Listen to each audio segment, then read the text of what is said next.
Okay, there we go. So this is Alexis Fernandez, Chief of the CalFresh Policy Section at the California Department of Social Services. And before we get started today, let's go over a few logistical details. The webinar is currently in listen-only mode. You can join either by phone or by computer. The dial-in number is at the right of your screen on the GoToWebinar panel. So how can you ask questions throughout the show or the webinar? We'll be using the question box to ask a question at any time during the presentation. At the end of the presentation, we will address as many questions as possible. This also allows us to follow up on questions that we cannot get to during the allotted time. And just a quick note, because it's always a popular question, we will be providing via email a recording of the webinar and a copy of the slides after the presentation. So don't worry about having access to those. All right, so before I hand this off to our senior initiative experts, I want to provide a bit of background for why we're hosting this webinar today. So as you know, the CalFresh branch has prioritized increased senior participation. California's senior population is entering a period of rapid growth.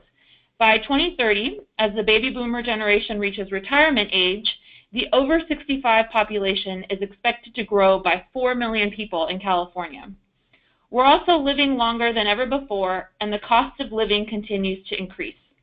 Combined, these facts mean that more California seniors will struggle with low income and will need additional medical and health supports, like CalFresh nutrition benefits. With the goal of increased participation and benefit retention among eligible seniors in mind, the CalFresh branch has identified several senior-specific strategies, one of which is the Elderly Simplified Application Project, also known as ESAP. ESAP has been successful in several other states, and we believe the same success is possible here in California. That's why today we're going to be diving into the specifics of California's ESAP, learning a bit more about national best practices, and learning more about the experience of our partners in Alabama who have effectively implemented an ESAP for several years now. We hope the content presented in today's webinar is helpful in planning for the launch of ESAP on October 1, and consider this one piece of our broader effort to continue increasing senior participation. I'm also going to take a quick moment to thank our guests today, representing Benefits Data Trust, a nonprofit social change organization that envisions a health and human services system that proactively connects individuals and families to the supports they need, and the Food Assistance Division of the Alabama Department of Human Resources. We greatly appreciate that they've taken the time to join us today. And with that, I'm going to hand it off to Simmer, who's going to go ahead and get us started for today. Thank you, Alexis. Good morning and welcome, everyone. My name is Simmer Vinayak. I'm the Senior Participation Lead Analyst here at CDSS CalFresh. I'm also joined by Jamie Aguri, Manager of the Initial Eligibility Unit in Policy. We are honored to also have guest presenters with us today. They are Ty Johns, Policy Director at Benefits Data Trust.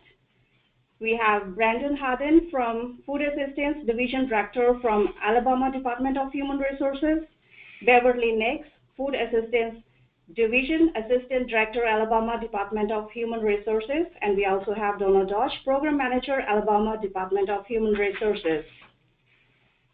We have a great agenda for today's presentation. CDSS CalFresh will lead a discussion on technical details of California's approved Elderly Simplified Application Project, that is also known as ESAP. We'll also discuss ESAP applications and forms, the ESAP impact on data, and QC reviews. Benefits Data Trust will share national trends on senior participation, ESAP best practices from other states, and will share ESAP-specific resources with us. We'll also hear from our partners in Alabama who are, after implementing ESAP for about 10 years now, have extensive experience and lessons learned to share with us.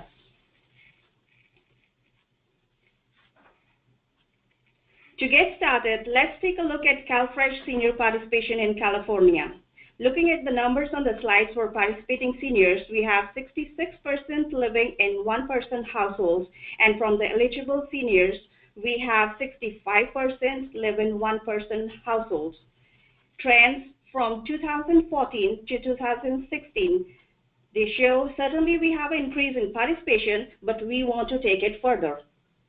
Seniors often rely on fixed incomes. With increases, housing costs, and potentially substantial expenses, such as those resulting from medical care, monthly budgets may be impacted. For many seniors, this leads to food hardship, the consequences of which include poorer diet quality and increased hospitalization and mortality. As the senior population continues to grow, ensuring adequate nutrition becomes a growing challenge. Unlike other senior nutrition programs, which may be subject to budget constraints, CalFresh as an entitlement program has the potential to support all seniors in need. In combination with other benefits, CalFresh can support the economic security, overall health, and well-being of California seniors. For these reasons, CalFresh, CDSS CalFresh, and many of our county partners have prioritized senior participation and benefit retention, which brings us to ESOP. Please note all the figures taken here are from July 2015 Mathematica Report and CalFresh Data Dashboard, July 2016 to September 2016. Introduction to ESOP. The Elderly Simplified Application Project, or ESAP, is a federal demonstration project available to the states. Currently, ESAP projects are successfully operating in 8 other states. The elderly are historically underserved group and face many barriers to participation, including limited mobility and limited access to electronic equipment that can facilitate compliance with verification and reporting requirements. Similarly, disabled households, they struggle to meet ends, and verification and paperwork requirements may be a hurdle to participation. However, low-income elderly and disabled households with no earned income often live in stable settings where factors like income rarely change. The goal of California's ESOP are 3: increase benefit retention, streamline the application and recertification process, and remove barriers that hinder participation. Let's dive into some of the details. ESOP households include elderly, 60 and above, and or disabled. It can be adults or disabled children as members in the household. Here I would like to clarify first how to identify an ESOP eligible household. CalFresh recipients and applicants are eligible for ESOP if all household members, I'm stressing here, all household members are elderly and or disabled and have no earned income. Means there are only 2 points to remember here for the identification. It should include all members, elderly and disabled, and secondly, no earned income. We have an example here to clarify. An elderly woman living alone with no earned income is ESOP eligible. An elderly woman who is a grandmother and is living with her grandchild is not ESOP eligible even if there is no earned income in the household. If the child was disabled, then grandma and child would be ESOP eligible. For the application, California will be using the existing simplified CF-285 as an initial application and CF-37 recertification application for ESOP eligible households. Counties may also accept other applications such as the SOLS 2 Plus and SOLS 1 and determine whether a household is ESOP eligible or not. We have discussed eligibility and application, but what does ESOP include? ESOP includes 3 waivers. 1, requirement for an annual recertification interview is waived. 2, existing data matches can be used to verify household circumstances. 3, households will be provided a 36-month certification period. For the details, please refer to ACL 1734.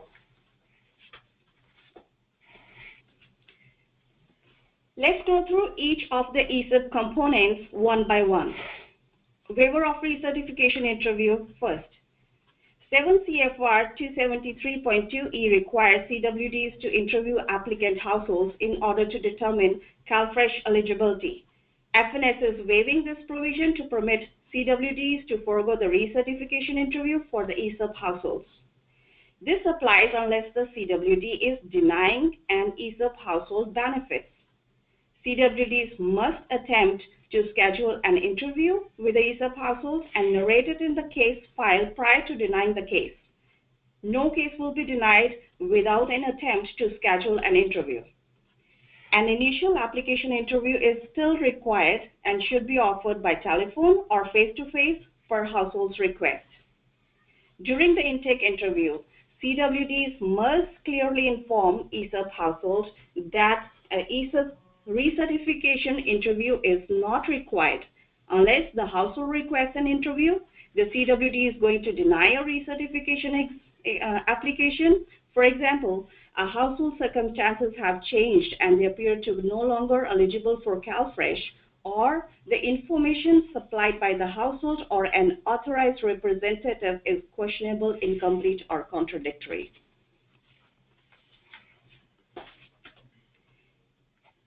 The second component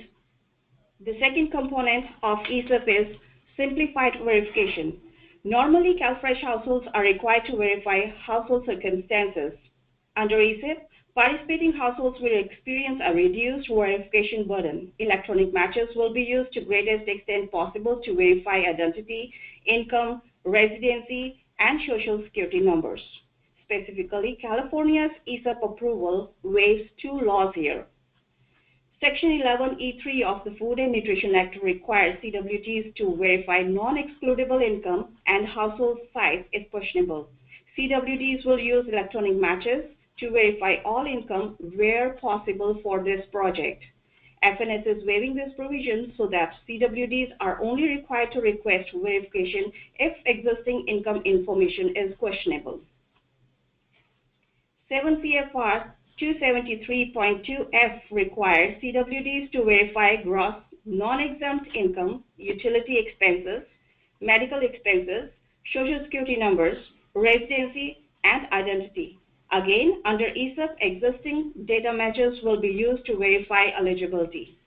FNS is waiving this provision so that CWDs are only required to request verification if existing information is questionable.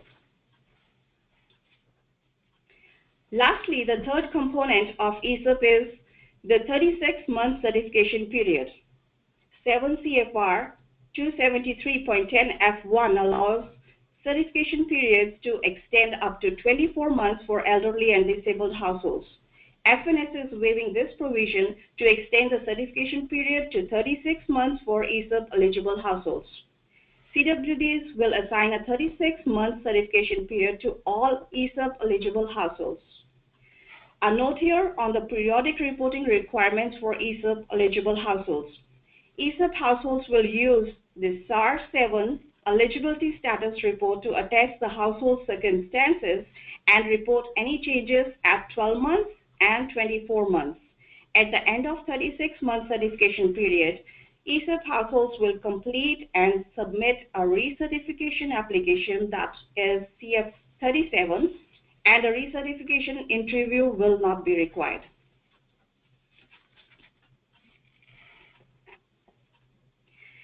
Now that we know more about specific components of California's ESEP, let's walk through the ESEP eligibility determination process for existing cases and new application cases. For regular CalFresh 2 ESEP eligible households, beginning October 1st, 2017, CWDs will convert existing ESEP eligible households to a 36-month certification time at the time of their next recertification. So again, I want to stress here, emphasize this. So if this is existing case, they will be converted at their next recertification. At that time, CWDs will notify the ESEP eligible households that a recertification interview will not be required at the end of their new 36-month certification period. For the new applicants, beginning October 1st, 2017, any new applicant which is ESOP eligible will be assigned a 36-month certification period and will be informed that a recertification interview will not be required at the end of their new 36-month certification period. From the slides, I kept this slide just to differentiate. The main point is the second bullet point where it says existing households and new households. Rest of the bullet point steps are the same for both the applicants, whether it's an existing case or a new applicant. Before the end of the 36-month certification period, ESOP households will receive a newly developed NEC notice, CF 377.2b. This notice informs them their upcoming expiring certification period and includes ESOP-specific information. For example, the notices lets the household know that they need to complete and submit a recertification application and that a recertification interview will not be required unless, again, there are three same conditions. If the household requests an interview, the CWD is going to deny a recertification application due to change in household's circumstances. And third is if the information provided by them is questionable.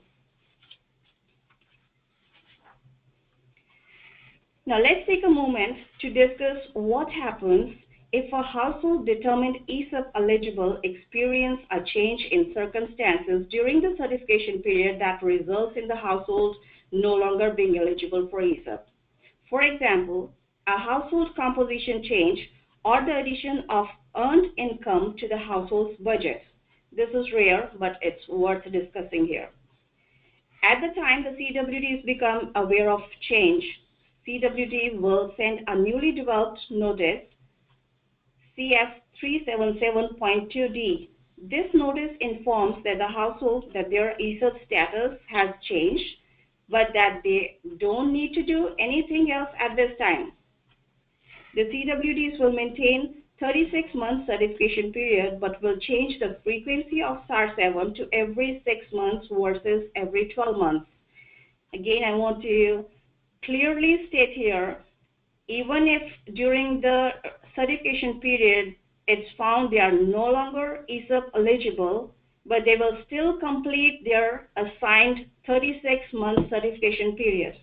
At the end of the 36-month certification period, the CWD will send the non-ESOP eligible household the CF 377.2c, letting them know that an interview is required. The new certification period will be 24 months and they will report every 6 months now.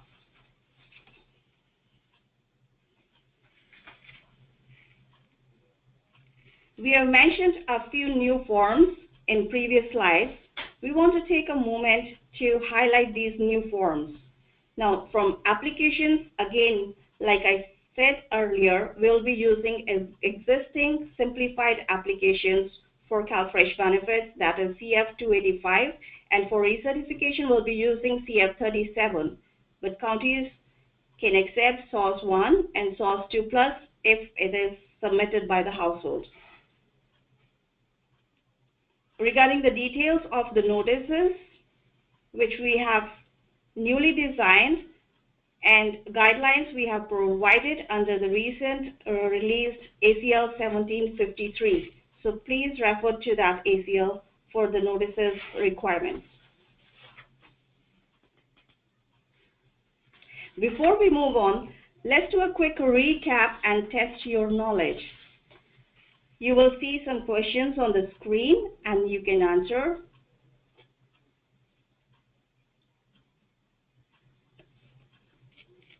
The first question is, true or false? A recertification interview is required for an ESOP household. So you just have to answer it. Is it true or false?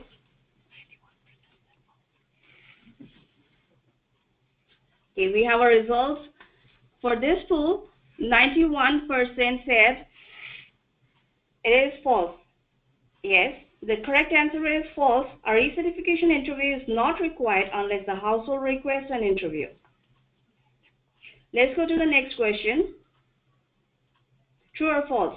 Unless questionable, the following can be verified using existing electronic verification resources: unearned income, household size, residency, identity, and shelter expenses. Is it true or false?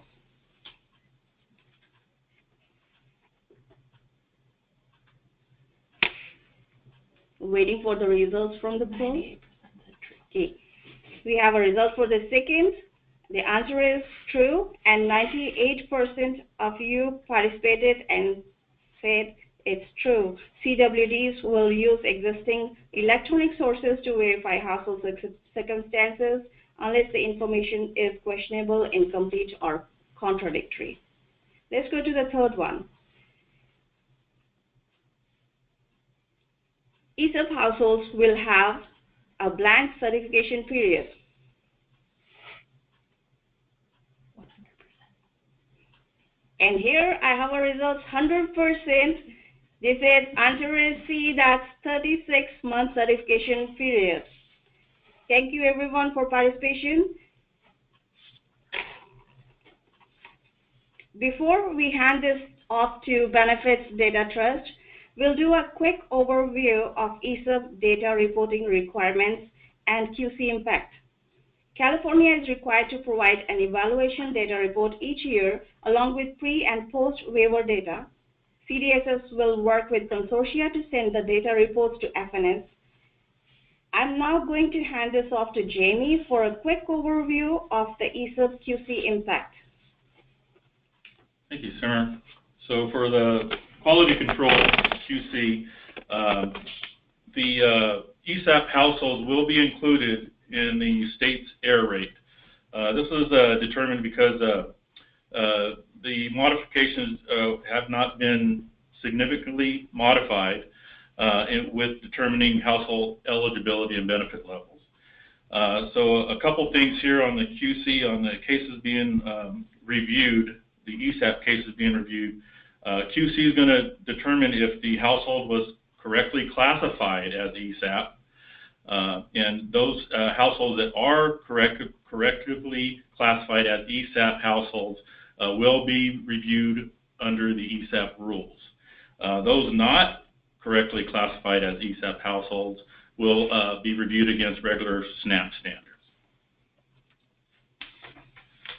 Also, QC will apply the verification standards and procedures specified in the FNS 310, the handbook.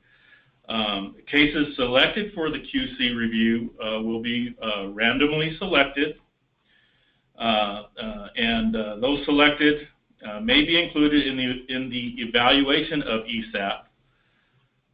And if there is not a big enough sample that has been selected to review ESAP cases, the additional cases may be selected to get the sample, to increase the sample of those ESAP households that are being reviewed.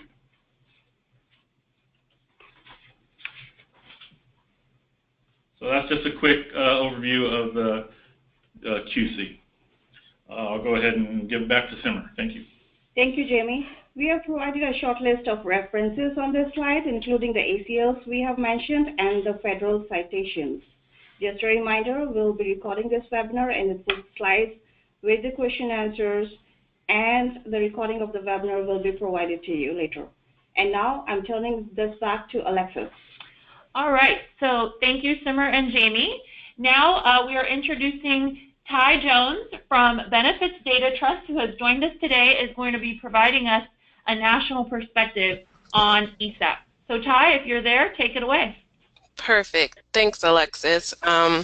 So as Alexis and Simmer said, Benefits Data Trust, we're a national nonprofit social change organization, and basically I'm here just to kind of provide a national perspective on how ESAP works in other states, some lessons learned through best practices and potential obstacles and strategies.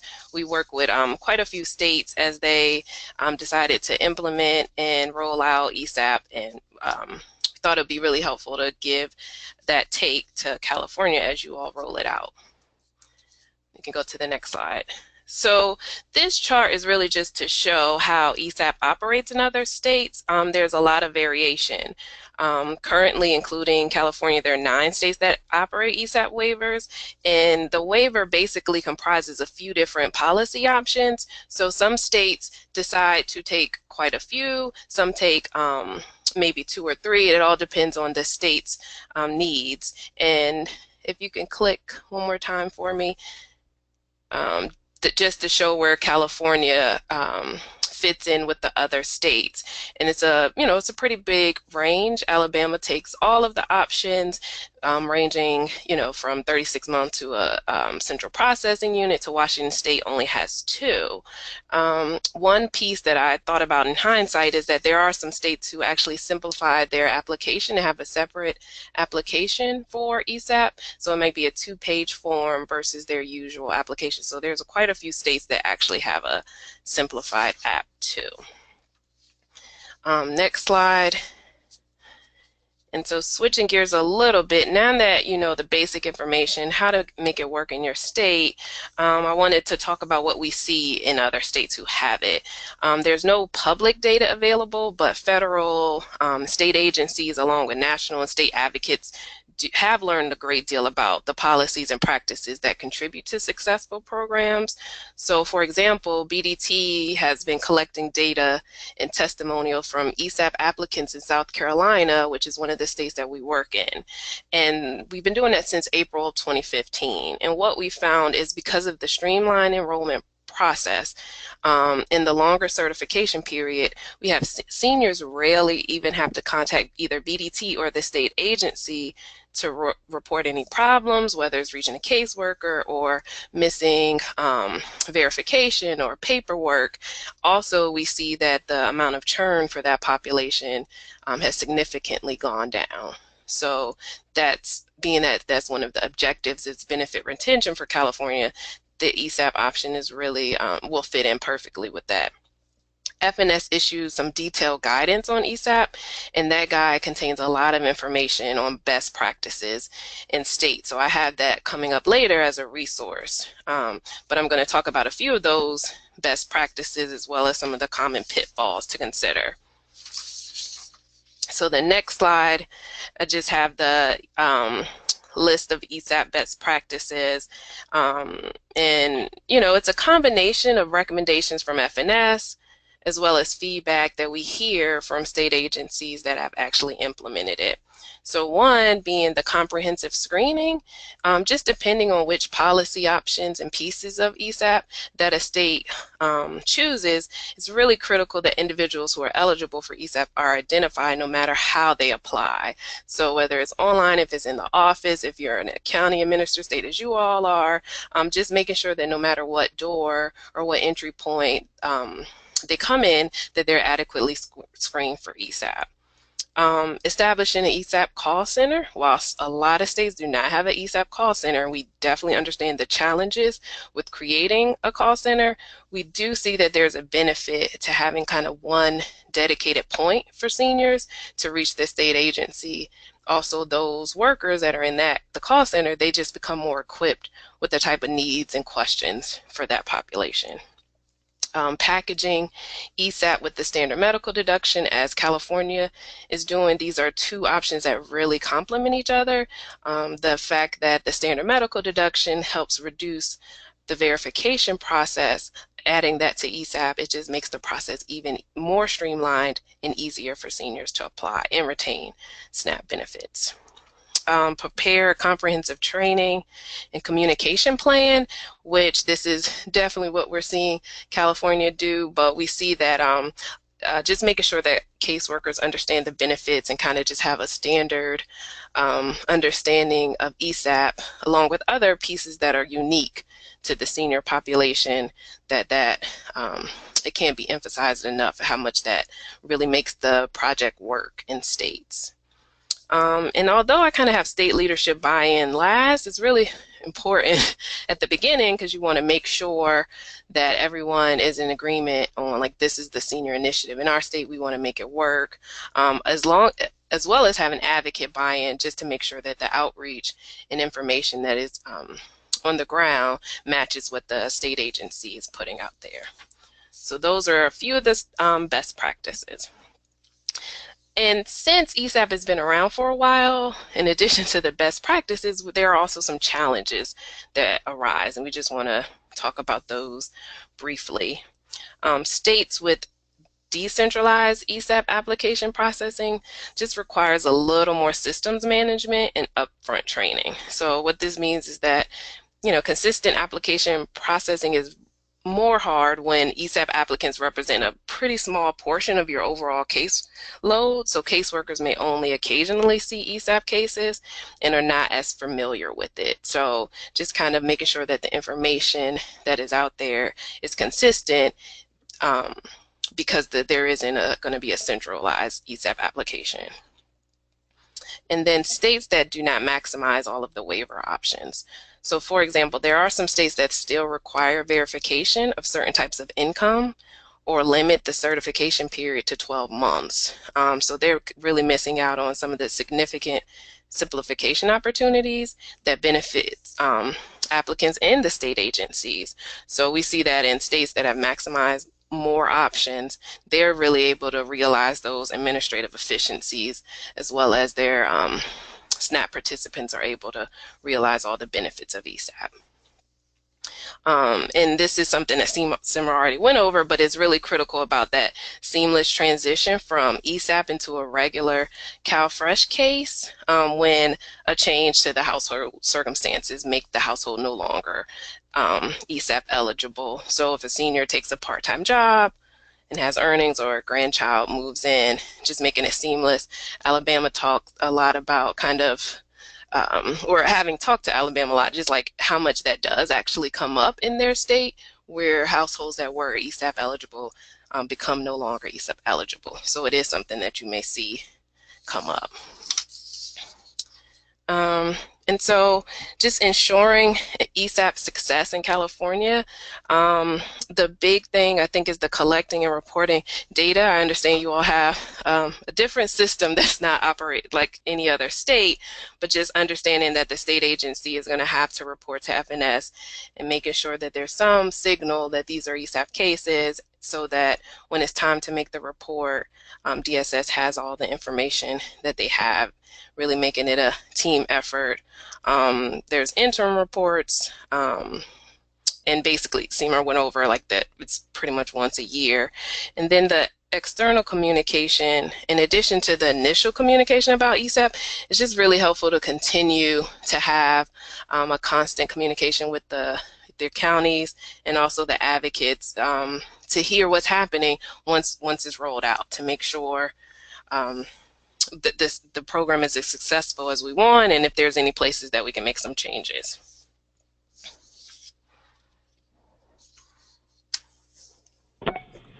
Ty, we're just having a minor technical difficulty. Let me bring up your slide.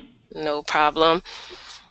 And this, to wrap up, really just ensure, these are kind of the goals and critical outcomes that make ESAP worthwhile: the better customer experience, increased administrative efficiency and savings, and higher SNAP participation among seniors. And I just think that rolls right into the goals expressed by DSS to increase benefit retention, streamline the application and research process, and just remove barriers that hinder participation. And then next slide to wrap up, because I know questions are important. BDT partner with the National Council on Aging to develop an advocate's guide to ESAP, so that I have that in the resource list. And the National Council on Aging is a national organization that focuses on improving the lives of millions of seniors. So it was a great partnership, and through that we have this guide, and we've done webinars and provide TA to states. So the guide, although it's an advocate's guide, it has a lot of details that may be helpful for state agencies as well.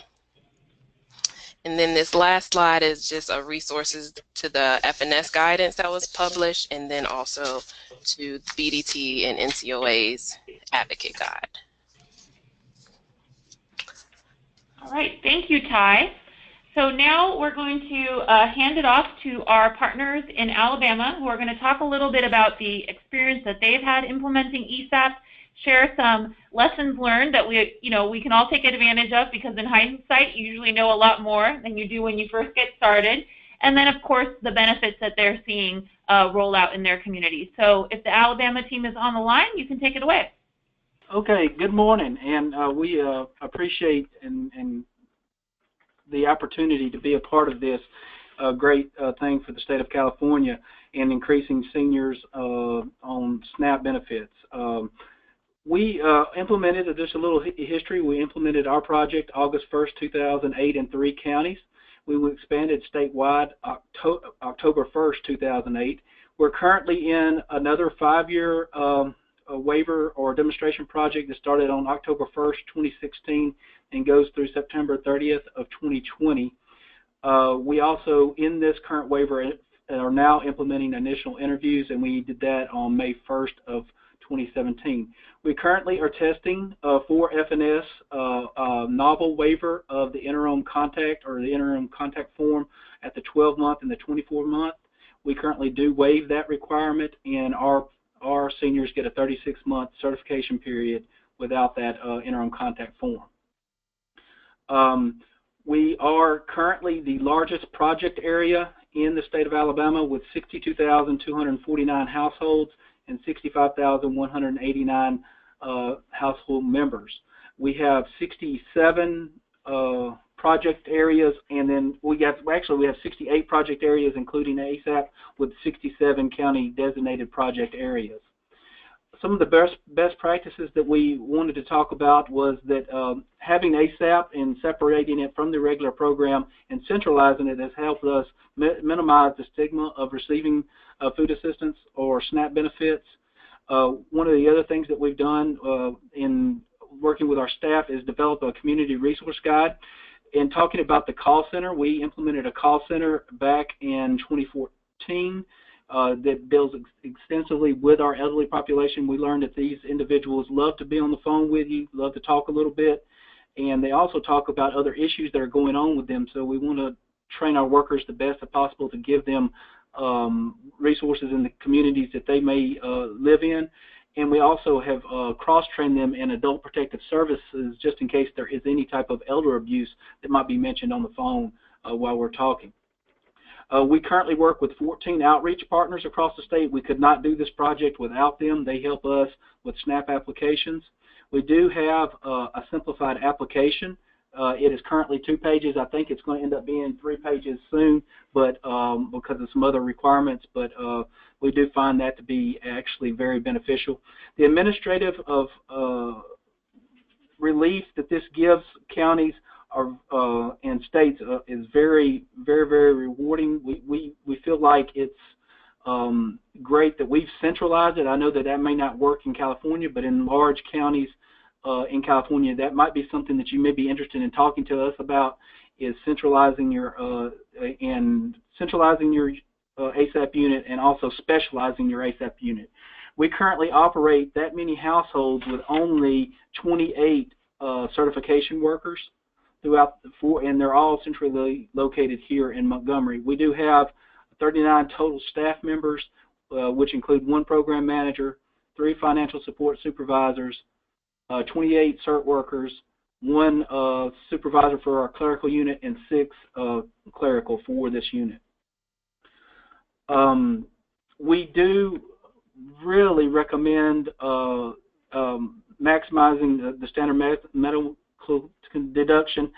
We did not, under lessons learned, we did not really fully understand this until we implemented this in 2008, and we were getting just truckloads of mail of receipts and stuff from individuals wanting us to do this. So we did implement standard medical deduction October 1st of 2014, and it has been a great benefit for our elderly population and a great administrative benefit for our staff.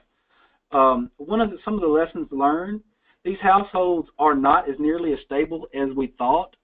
Household circumstances do change, especially between ages of 60 and 65. We found that more and more are going back to work. And we do know that some, though, things do stay stable in their income after age 65. Majority of those do stay stable in their income. we found that these clients need a lot more hand-holding, a lot more going through this process. That's the reason we developed that call center and specialized it. We put our best workers in the call center and took them out of the certification process where they could help these individuals with the questions they may have. We used simplified language in sending our notices. We've changed some of our notices where the language is much more simple than a regular SNAP program. Also, just make sure if you do implement a call center that you do have the capacity, the telephone capacity to be able to reach those individuals and be able to have those individuals in a queue or something to that nature, because if not, they will hang up and continue to call back. We underestimated at first the adequate staffing of this, so we have since about 2013 had adequate staff, and it's been running very efficiently. So just make sure when you're looking at this that the staffing levels are appropriate. And just a couple of other things, the awards and accomplishments that this program's had in Alabama. We were awarded the National Distinguished Service Award in 2015 at from APHSA AASD conference, and we were very grateful to get that award. We're also instrumental in maintaining timeliness, with it being our largest project area. And since 2015, since FY 2015, we've maintained a timeliness average of over 99% in our ASAP unit.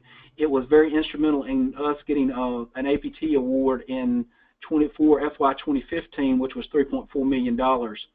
We also have been working with several other states and other advocacy programs such as the National Coalition on Aging, Benefits Data Trust, and Center on Budget and Policy.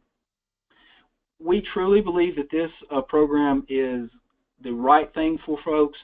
We cannot underestimate how much buy-in that you have to have from the top and how much passion that you have to be able to run this program and be able to talk to seniors about getting even that minimum allotment. One of the things I continue to talk around when I go around and talk around the state regarding this is that 20% of our seniors receive the minimum allotment, or $16, which I'm very proud of. I'm not proud of the amount, but I'm proud that these individuals are going to stay on the program. They're going to be there. They're going to be able to get that, and they're locked in for 3 years to be able to get that at least the minimum allotment.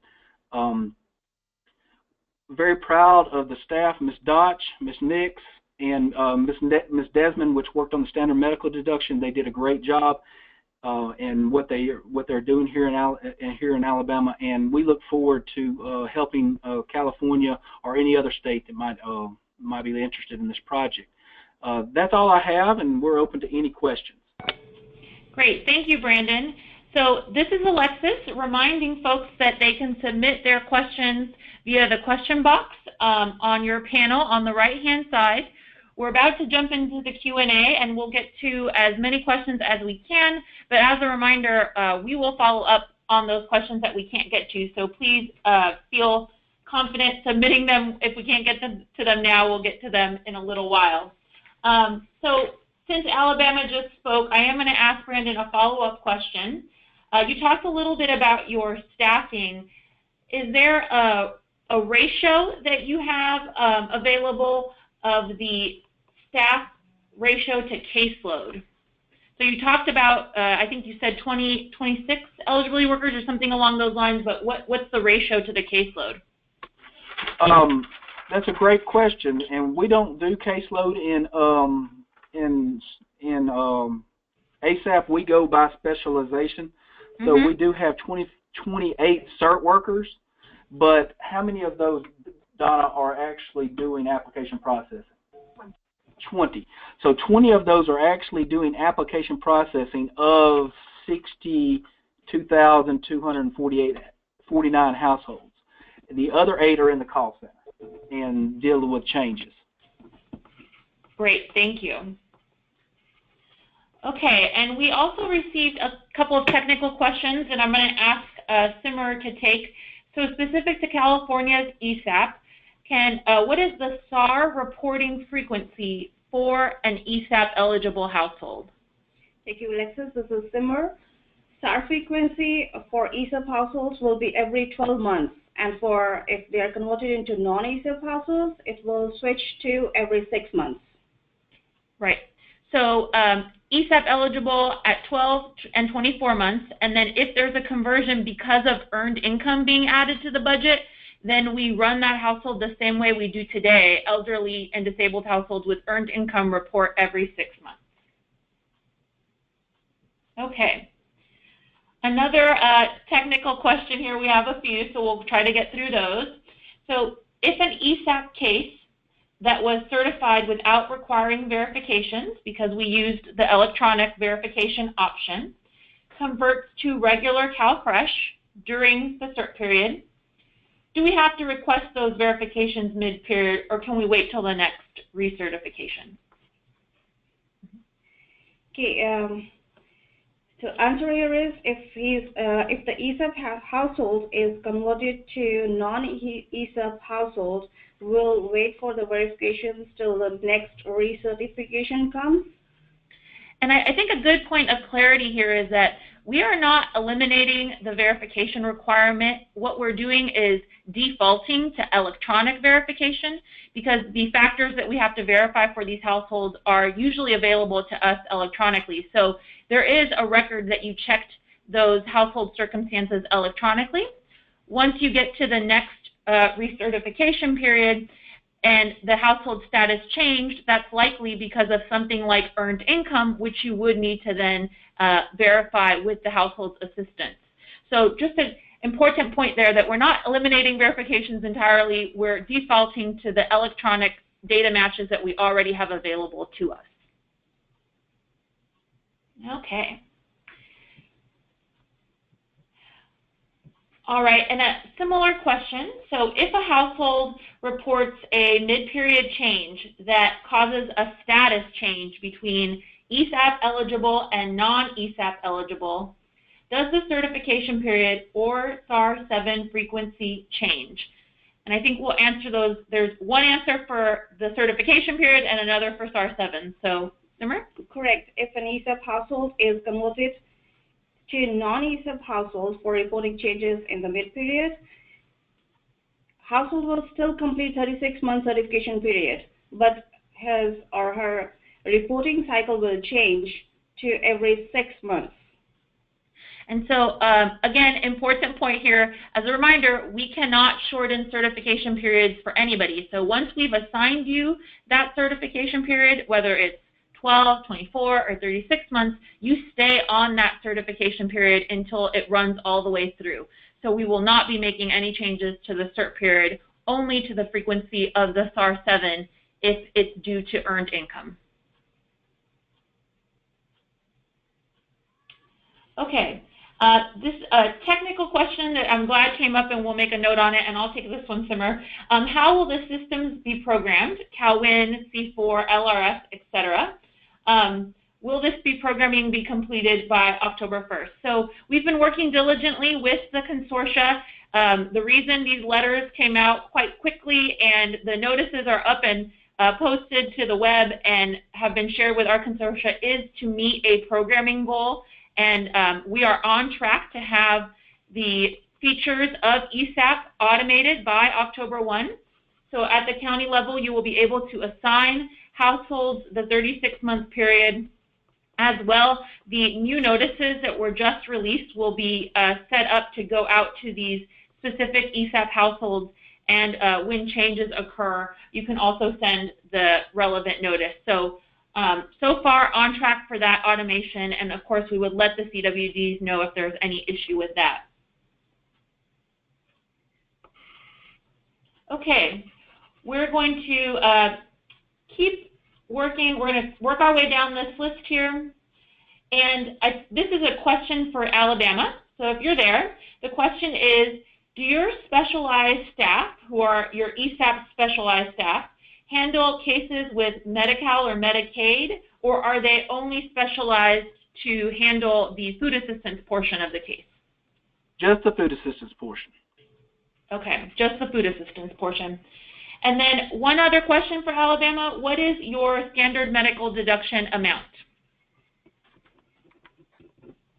It's $200 minus the $35, so.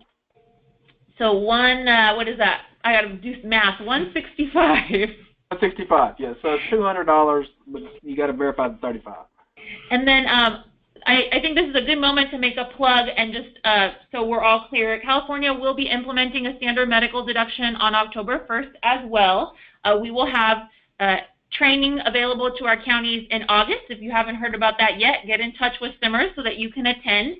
But we will be implementing a slightly lower SMD of $155 with the standard deduction amount being $120. So you have to verify $35 and then you can apply a standard deduction of $120. The reason that's a little lower than Alabama's is that we're going to try this amount out first to make sure that we are not over deducting based on California caseload characteristics, and so we landed on the $155 amount for California. So the details of that are also available via a recently released all-county letter, and we will have the training in August for counties to attend. Okay. Just give me a moment here to work through some of these questions. All right, so this is a question about a verification. So if we're unable to verify unearned income electronically for whatever reason, then would we require verification at intake or recertification?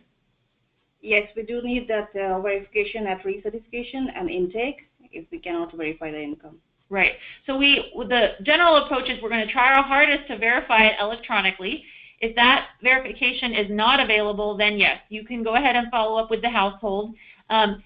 Similarly, if something is questionable or if you do need some additional information to properly determine benefits, you can still do that. You're not restricted from doing it, though we are encouraging that the matches available be maximized as often as possible.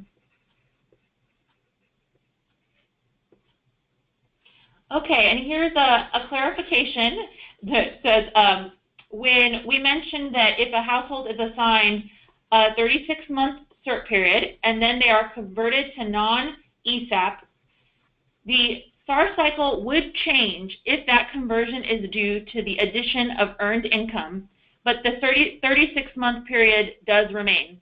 So let's just walk through this.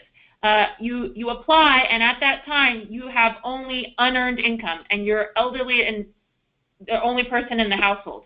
So you are ESAP eligible. We assign you to a 36-month cert period. At some point, you decide you want to get a job, and we find out about it. We act on the change to convert you to non-ESAP eligible. Because there's been the addition of earned income, we now are asking you to complete a SAR 7 every 6 months, but you continue to have a 36-month cert period because we cannot shorten certification periods. Okay. Okay, we want to give folks a minute here to keep submitting their questions. We still have a few minutes on the line, and then I'm going to work through some that we've just received. So we have a question here. When does the household have to report changes in income? At SAR or upon starting employment? So the required reporting rules that we have in place for all households have not changed under ESAP. We still only have 2 required reports, income over the IRT and a drop in ABOD work hours, which we will soon be implementing. So the household does not have an additional responsibility to report income unless that income is over the IRT, which for CalFresh is 130% of FPL. So if someone did get a job and it was not significant income, a few hours a week, that is not a required report, as it is not for any household. We will likely find that out at the next SAR 7, or depending on the timing at the recertification, and then that becomes actionable. So this does not change our mid-period required reporting rules.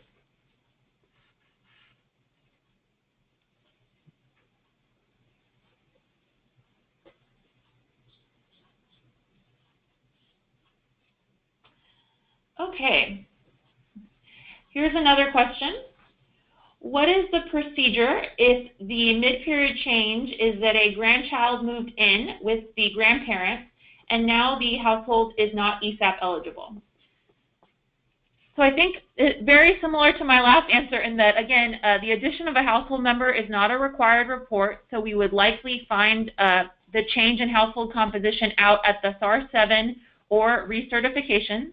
At that time, when you find out that the household composition has changed, you would go ahead and take action, and then you would let the ESAP household know that their status has changed. You would send the appropriate NEW notice. I'm not going to try to remember what number it is, but it's the status change notice mentioned in previous slides.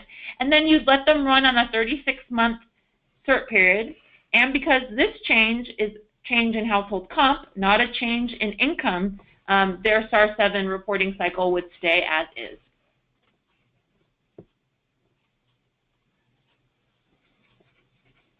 Okay. I'm going to take one more question, and then for those folks who still have a few questions, go ahead and type them in, and we will follow up, but let's do one more. Is a new hire EVES report sufficient to request proof of earned income from the household, or would we be expected to utilize sources such as work number to obtain that verification? So this is a program integrity question for our friends in PIB, but I'm going to do the best to answer. I believe the latest guidance on new hire EVES reports, or guidance to be issued soon, is that the next step on a new hire report is to simply let the household know that they got a job and to remind them of their IRT. The new hire report itself does not trigger a request for information that could negatively impact the household. Remember, households have a reporting responsibility to let us know only if their income increased over the income reporting threshold. A new hire report does not necessarily indicate that income has increased over the IRT. And we're happy to take more on that if there are still remaining questions. So as we look at the clock here, we're going to go ahead and start wrapping up. If you have any last-minute questions, send them in now, or feel free to email Simmer or myself, and we will get back to you via email. In the meantime, we will follow up shortly with a recording of the webinar as well as the slides. And I just want to thank again our guests from the Benefits Data Trust, Ty Jones, and from Alabama, Brandon and his team. We very much appreciate them taking the time to share their experiences and knowledge with us. So thanks everybody for joining us, and we will see you all soon at the deductions training, I hope. Bye-bye.